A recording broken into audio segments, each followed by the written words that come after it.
Today I'm with another person from Australia, and that person itself a story. Like he started from a primary school teacher, and then he became a PhD scholar in Australia with fully funded scholarship. And I think it's an inspiration for many people. He will tell like he applied in many universities and he have experience to apply and get admission in multiple universities. So he will share with us how he approaches the professors, how he fulfill the document requirement for different countries like France and Australia. And I will not speak too much about. He will first introduce himself, and then we will talk about the further things. So here, Mr. Abid, up to you. Thank you so much, Furkan. Thank you so much again for inviting me. Uh, my name is Abid Isaac.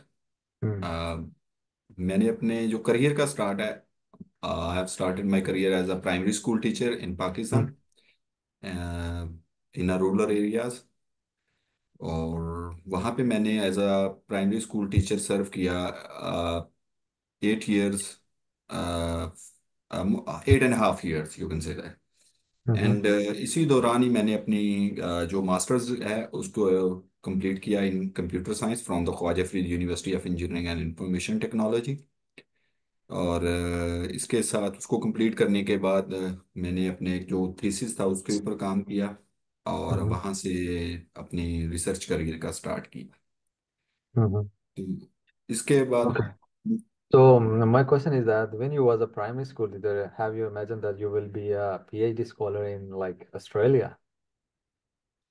No such कोई ambition तो नहीं थी कि PhD करूंगा but mostly आप भी उसी class में होते थे हमारे साथ ही तो जो हम प्राइमरी स्कूल टीचर होते थे तो उनके बारे में असातिज़ा का भी एक यही होता था कि ये they are here just for the sake of 5,000 because जो उनकी इन पे है उसके अंदर 5,000 का इंक्रीमेंट होता I was one of these guys कि जो वहां पे थे और 5,000 इंक्रीमेंट के लिए थे तो ऐसा सच कभी नहीं था सोचा कि ये होगा ये Hmm. सब डायरेक्शंस क्लियर हुई मोटिवेशंस क्लियर हुई जो ख्वाजा फरीद कंप्यूटिंग सेंटर था हमारी यूनिवर्सिटी के अंदर जिसमें आप भी उसका हिस्सा रहे हैं बड़ा एक्टिव पार्ट आपने अदा किया उसके अंदर और मुबीन भाई थे और उमर भाई थे ये सब लोग थे उसका हिस्सा तो वहां से मुझे जो है ना थोड़ी सी मोटिवेशन या कहते हैं कि किक मिलना स्टार्ट हुई आप लोगों को देखने के बाद और फिर मैंने उसके ऊपर अपनी रिसर्च के ऊपर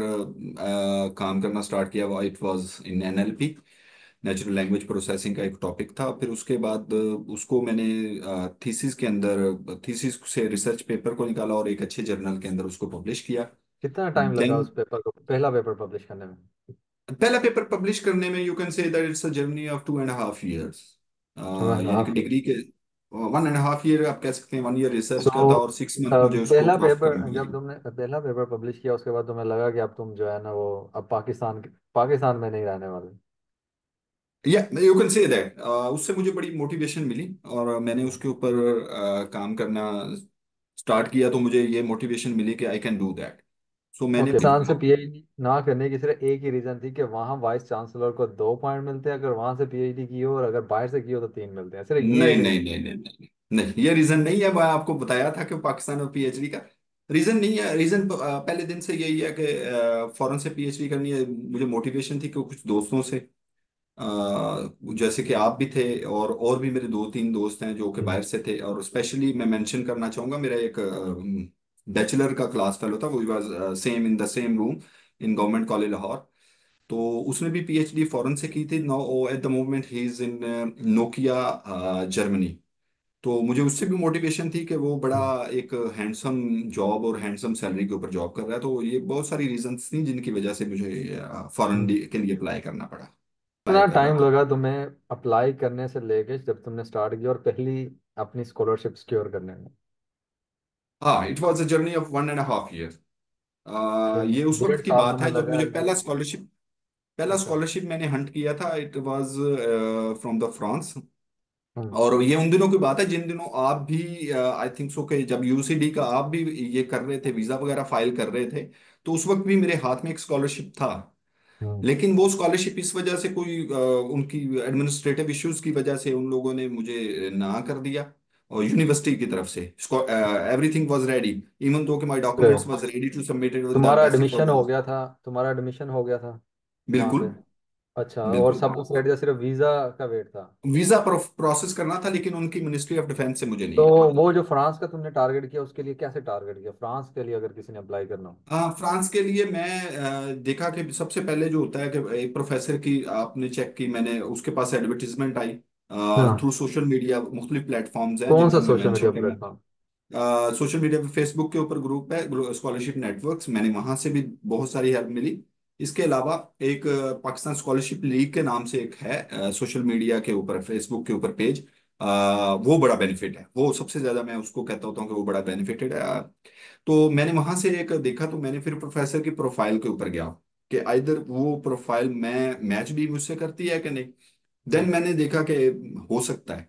तो मैंने हम्म। फिर वहां पे प्रोफेसर ने जो रिक्वायरमेंट थी उनकी सीवी के लिए यूरोपास फॉर्मेट होना था। मैंने वो उस यूरोपास फॉर्मेट के अंदर अपनी सीवी को किया, और साथ यूरो में पास के उन्होंने। ऊपर मैंने एक वीडियो बनानी है, क्योंकि काफ़ी लोग पूछते हैं, तो यूरो पास के ऊपर एक वीडियो। अच्छा, तो यूरो पास में वीडियो बनाई तुमने, सोशल मीडिया से उसको फॉलो किया और उसको सीवी वगैरह भेजी? हाँ, जो जो रिक्वायरमेंट थी उनके, I think so at that moment there demand दो रिकमेंडेशन लेटर, वो मैंने अपनी यूनिवर्सिटी से जहाँ से मैं पढ़ा हुआ था, मैंने वहां से बनवाए हुए थे, और वो चीज़ें मैंने उनको भेज दी थी। और उसके बाद आज चाहिए उन्होंने था अप्लाई करने के लिए? नहीं, वहां पे आइल्स नहीं था चाहिए, वहां पे नहीं यूरोप के चाहिए? अंदर मोस्टली आइल्स नहीं चाहिए होता। यूरोप के अंदर आयल्स तो चाहिए होता है, फ्रांस के नहीं, अंदर नहीं वो चाहिए? मोस्टली फ्रांस के अंदर नहीं था, फ्रांस के अंदर भी नहीं है, इधर इटली के अंदर भी नहीं चाहिए होता, और जर्मनी के अच्छा। अंदर भी नहीं है। बाज डिमांड करते होते हैं और बाज हम्म। डिमांड नहीं करते। इसके अंदर अच्छा, ये भी है। हाँ, तो इसके तुम्हें अंदर ये आयल्स नहीं है। चाहिए, सिर्फ तुमने अपने डॉक्यूमेंट भेजे तो? हाँ, मैंने अपने सिर्फ डॉक्यूमेंट्स डॉक्यूमेंट्स में भी जस्ट सीवी भेजी थी, और उसके बाद उन्होंने मुझसे लिए थे, जब इंटरव्यू के अंदर मेरी सिलेक्शन हो गई थी, तो then they demand for my अच्छा, तो पहले एकेडमिक इंटरव्यू के डिग्रीज। लिए उन्होंने बुलाया? हाँ जी, इंटरव्यू हुआ, इंटरव्यू में इंटरव्यू के कैसे अंदर। क्वेश्चन थे, क्या पूछ रहे थे? इंटरव्यू में उन्होंने सबसे पहले जो था कि आप की जो रिसर्च प्रोफाइल है वो उनके पास, जो जो आपने लिखा होता है सीवी में, उसके बारे में आपको पूरा होना चाहिए। ये नहीं कि आपको जो चीज़ लिखी हुई है उसके बारे में इल्म ना हो। तो वो जो है वो बड़े खंगाल लेते होते हैं कि सीवी में जो लिखा मतलब है उनको और लिखना वो एक्चुअल। चाहिए, लिखना वो चाहिए जो तुम्हें पता हो। बिल्कुल। इस ये है, ये वो आपको मिनट से पहले पहले ना वो थोड़ी बहुत चीज़ों के अंदर खंगाल लेते हैं। तो अच्छा। मैं तो, हाँ, वो खंगाल लेते होते हैं, वो इसके अच्छा, अंदर तो नहीं, सीवी इंटरव्यू वो हुआ उसके वो बाद वैलिड। फौरन एक इंटरव्यू के बाद तुम्हें स्कॉलरशिप मिल गया, या कुछ और भी वो रिक्वायरमेंट? मेरा पहला ही इंटरव्यू था, और मैंने पहले इंटरव्यू के अंदर स्कॉलरशिप हंट किया था। अच्छा, तो तुम्हें स्कॉलरशिप मिल गया, कितने का स्कॉलरशिप था वो? वो at that moment it was more than 2200 euros 2200 Euros? और पर मंथ। और उसमें अकोमोडेशन वगैरह भी दे रहे थे? नहीं, अकोमोडेशन आपको उसके अलावा अपनी खुद करनी पड़ती है। 2200 यूरो? अच्छे, मतलब इतने ट्वेंटी तो टू ठीक है। हंड्रेड हाँ, तो फिर उसके बाद ये पर मंथ की बात हो रही है, ट्वेंटी टू हाँ, हंड्रेड पर यूरो मंथ पर की, month? Per month. Per month.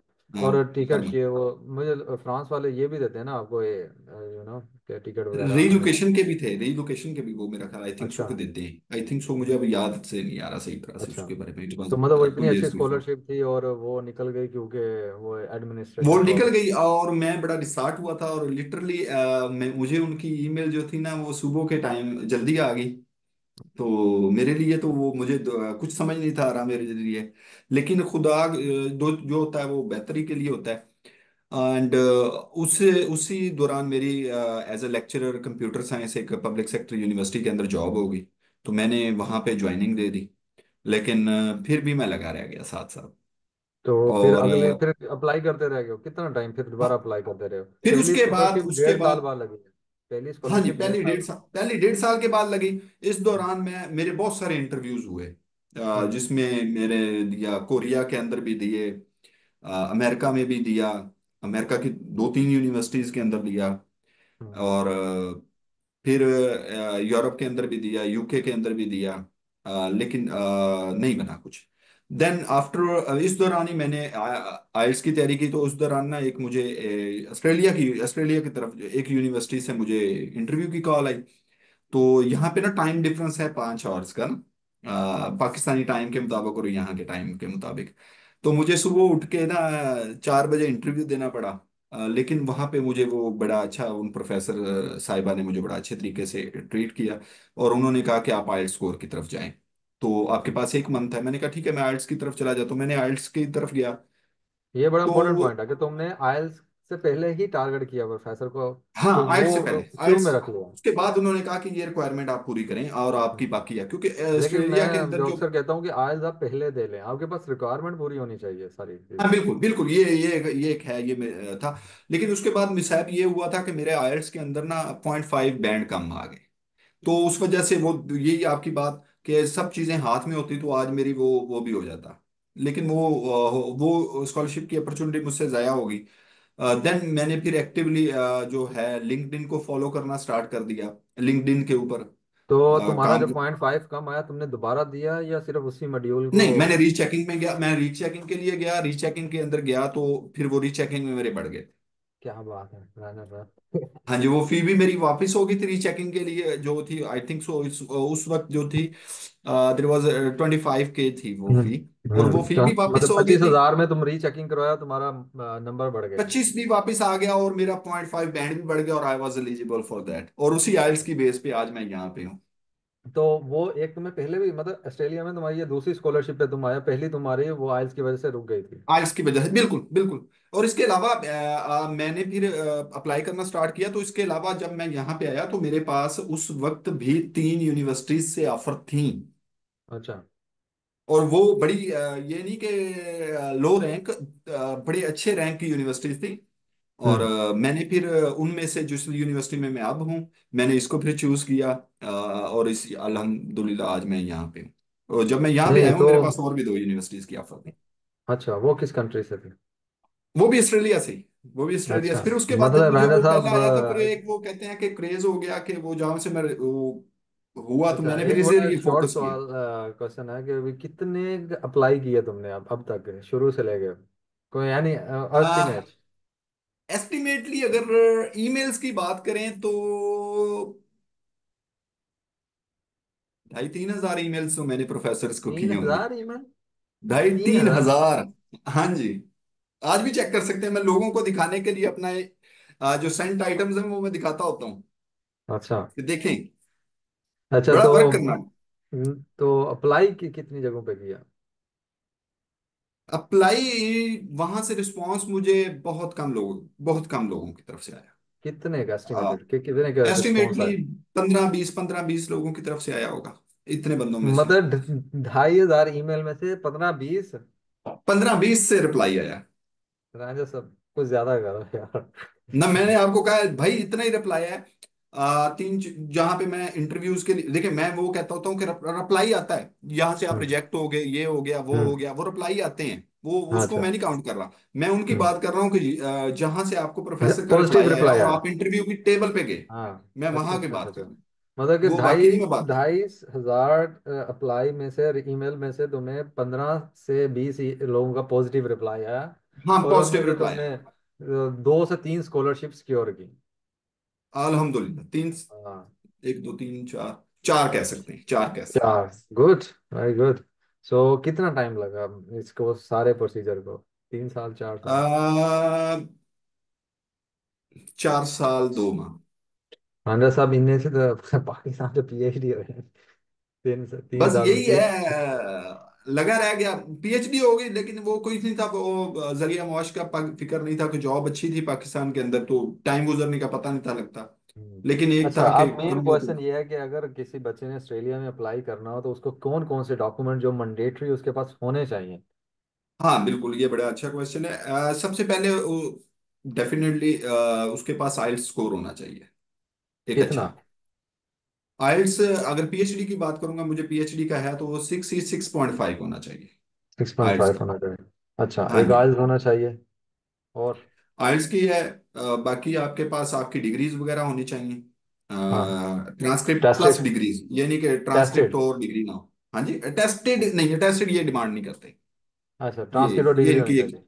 लेकिन ये एक सेफर साइड के लिए लोग, मैंने टेस्टेड करवाई थी, लेकिन टेस्टेड इतनी डिमांड नहीं है। लेकिन सेफर साइड के लिए मैंने एचईसी से भी करवाई हुई थी और मुफा से भी करवाया हुआ था। हम्म। लेकिन आईबीसीसी से नहीं था करवाया। अच्छा, डिग्री और ये और रिसर्च आर्टिकल कितना इम्पोर्टेंट है मतलब ऑस्ट्रेलिया में एडमिशन के लिए, मतलब हाँ रिसर्च ये प्रोफाइल? फुरकान, जो ऑस्ट्रेलिया का सिनेरियो है ना वो दूसरों की निस्बत थोड़ा सा डिफिकल्ट डिफरेंट है। हाँ। इसमें आपने दो दो पोर्टल पे अप्लाई करना होता है। हम्म। एक आपने यूनिवर्सिटी पोर्टल पे अप्लाई करना होता है for the sake of admission. तो वहां से हम्म। आपको ऑफर लेटर जब मिल जाता है, तो साथ ही आपने अब एक उनका स्कॉलरशिप पोर्टल होता है जो कि बहुत कॉम्पिटेटिव होता है इनका। तो आपने चाइना में उस भी ऐसे ही पोर्टल, होता है। वो इस बात सी एग्जैक्टली वहां पे सीएससी के हाँ, लिए भी फिर आप आप एडमिशन। स्कॉलरशिप हाँ। स्कॉलरशिप हाँ। के लिए अप्लाई करते हो।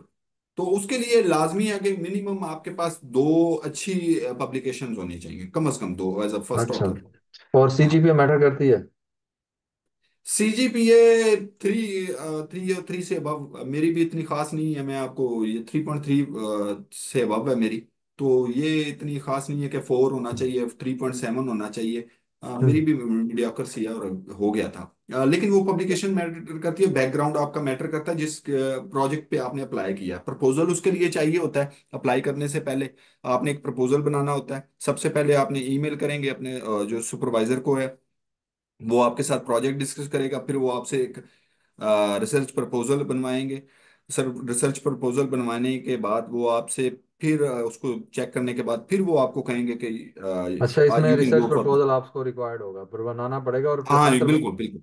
अगर आप अपना भी बिल्कुल लेके जा यहाँ सकते हो और प्रोफेसर के प्रपोजल पे भी काम कर सकते हो। बिल्कुल दोनों के ऊपर है। मैंने एक और यूनिवर्सिटी थी, उसके अंदर उन्होंने मुझसे पूछा था कि आप अपना प्रपोजल लेके आए, तो मैंने फिर वहां पे अपना प्रपोजल दिया था।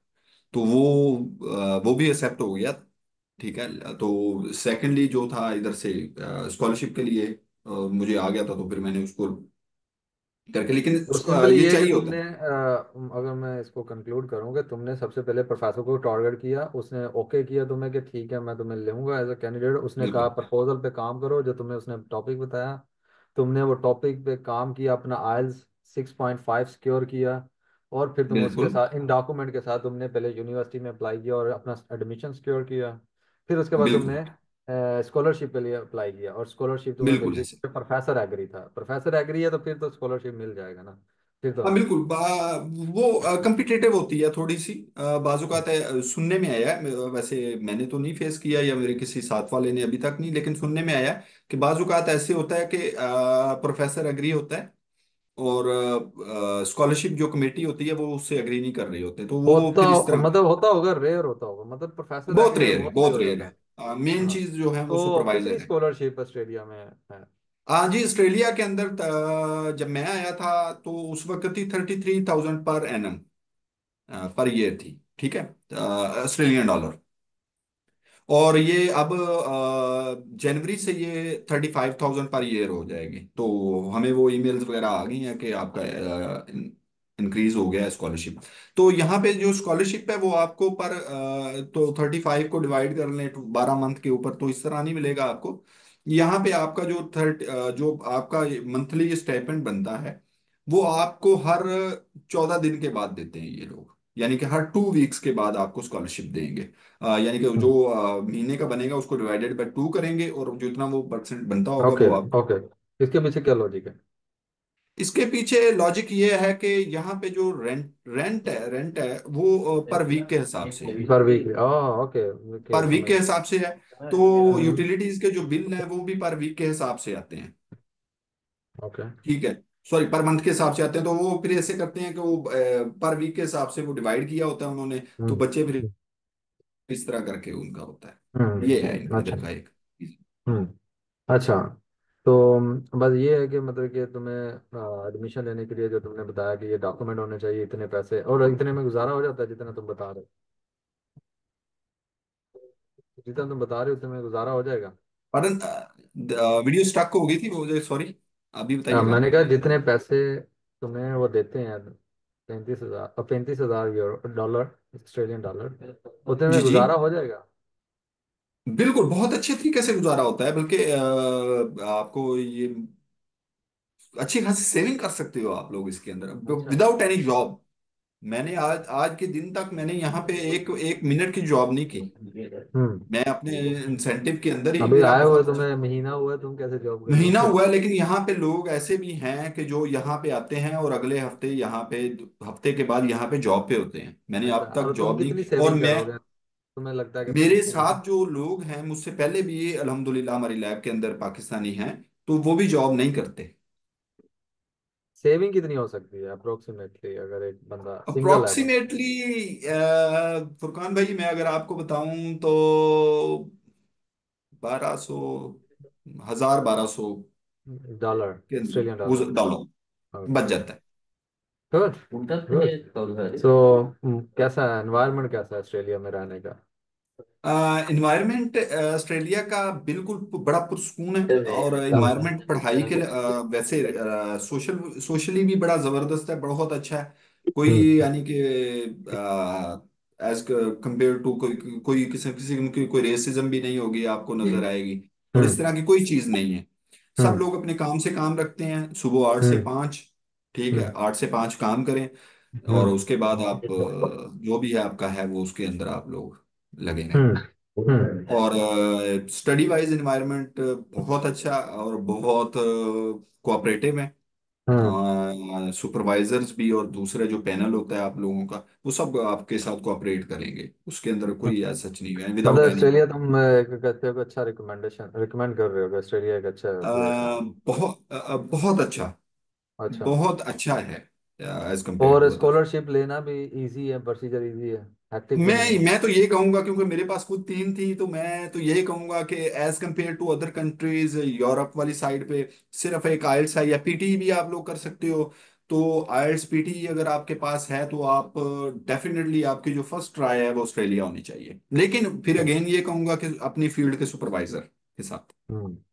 अच्छा, तो कोई कोई शॉर्ट में कोई सजेशन जो लोग अप्लाई करना चाहते हो कि क्या उनके पास, क्या किस मोटिव से जाना चाहिए, क्या क्या चीजें उनको फोकस कर लेनी चाहिए अप्लाई करते हुए? अप्लाई करते हुए सबसे पहले फोकस यही होना चाहिए कि अपनी डोमेन के अंदर जो है उनके एक्सपर्टीज होनी चाहिए, और अपनी डोमेन के बंदे को ही उनको टच करना चाहिए। डोमेन अपनी से बाहर नहीं जाना चाहिए। सपोज दैट कि अगर आप एक मशीन लर्निंग के बंदा है, तो मशीन लर्निंग बहुत बड़ी फील्ड है। बहुत बड़ी फील्ड के अंदर आपने स्पेसिफिकली उस बंदे को टारगेट करना है कि जो आपकी डोमेन के अंदर काम कर रहा है। ठीक है, ऑलरेडी ये उसके पास है। तो उनकी यहाँ पे ऑस्ट्रेलिया का एक सबसे बड़ी खासियत ये है कि वो फंडिंग वगैरह मेंशन करते होते हैं उनकी। आप यूनिवर्सिटी की वेबसाइट पे फैकल्टी की प्रोफाइल पे जाएं, तो वो मेंशन करते होते हैं कि रिक्वायर्स पीएचडी, सुपरवाइज पीएचडी के लिए उनको वो लिखे होते हैं। तो आप उनमें से अपने डोमेन का बंदा ढूंढें। ये ना हो कि बम्बार्डमेंट ऑफ ईमेल्स नहीं करनी। हम्म। एक यूनिवर्सिटी के अंदर, एक तुमने डिपार्टमेंट के खुद तो अंदर। 2,500 ईमेल किए हैं, दूसरों को कह रहे हाँ हो बिल्कुल, बम्बार्ड। मैं डिपार्टमेंट, मैं इस तरह भी बम्बार्डमेंट करता होता था ईमेल्स की, कि मैंने यूनिवर्सिटी के आज सपोज दैट कि मैंने आज XYZ यूनिवर्सिटी के अंदर अप्लाई एक बंदे को टच कर लिया, तो मैंने उस हफ्ते में उस डिपार्टमेंट के उस यूनिवर्सिटी के किसी बंदे को टच नहीं था करना होता। मैंने फिर एक वीक के बाद फिर मैंने आके किसी दूसरे बंदे को ईमेल करनी होती थी। तो ये एक स्ट्रेटेजी है, बिकॉज आपस में ये क्लोज कोलेबोरेशन के साथ चल रहे होते डिस्कशन हैं करते हैं। प्रोफेसर। हम्म। जी, हाँ, डिस्कशन करते हैं आपस में, इनकी दोस्तियां होती डिस्कशन हैं। होती है इनकी, तो वो जरा फिर वो एक मेरे साथ एक हुआ था इस तरह। तो मैंने एक जगह पे 2 प्रोफेसर्स को ईमेल की थी। तो दूसरा जो जिसको पहले की थी, तो उसने मुझे फिर ईमेल के अंदर रिस्पॉन्ड किया था कि आपने फलां प्रोफेसर को भी ईमेल की हुई है, तो बेटर है कि आप उनके साथ रब्ता करें। तो ये होता है, तो ये इसे अच्छा। अवॉइड करना चाहिए, मैं नहीं समझता। अच्छा, एक तो वीक ये का एक टाइम। सजेशन आ गई है। और कोई डॉक्यूमेंट के हिसाब से या कोई और कोई स्पेसिफिक तुम कहते हो जो डॉक्यूमेंट्स लोग? के हिसाब से ये है कि ऑस्ट्रेलिया के अंदर किसी कंसल्टेंट के चक्करों में नहीं पड़ना चाहिए। बिल्कुल इजी प्रोसेस है वीजा अप्लाई के लिए। लोग यहाँ पे मैंने देखा है कि इवन दो के बड़े बड़े पैसे देते हैं, कुछ भी नहीं है। घर बैठ के एक रूम के अंदर बैठ के आपने 2 घंटे के अंदर अपना वीजे को आप फाइल कर सकते हो। ये एक मेरी सुजेशन है, क्योंकि वहां पे मैंने I was in that process, कि जब मैंने वीजा का अप्लाई करना था तो मैंने बहुत सारे कंसल्टेंट्स को देखा। और मुझे कोई नहीं ऐसा मिला। तो मैंने फिर खुद बैठा था एक दिन घर में, और एक दोस्त थे उन, he was in another university in Australia. तो उन्होंने, वो हम्म। भी मेरे साथ लगे थे, तो हमने 2 ढाई घंटे के अंदर हमने एप्लीकेशन तो पुट अप कर दी। राजा साहब, वीडियो काफी लॉन्ग होगी, ठीक है। तो ठीक है। हम एक और वीडियो बनाएंगे जिसमें हम फर्दर डिस्कस करेंगे यहीं से आगे, ठीक है। ठीक है, क्योंकि थैंक यू। ज़्यादा लंबी वीडियो होगी तो फिर फायदा नहीं है, इतना कुछ सुन नहीं ठीक। सकता है ना। तो हम एक हाँ और वीडियो बिल्कुल। बनाएंगे जिसमें हम यहीं से और सजेशन के साथ आएंगे कि और क्या हो सकता है, और फ्रांस के ऊपर स्पेशली कि तुमने उसमें कौन कौन से डॉक्यूमेंट यूज़ किए, क्या क्या, उसका भी बनाएंगे, बिल्कुल। ठीक है। तो मैं इसको पहले करता हूँ, फिर अगले वीक मैं सैटरडे को फिर फ्री होऊंगा, तो फिर हम एक और वीडियो इंशाल्लाह। बनाएंगे। तो thank you for thank coming you. And sharing your experience.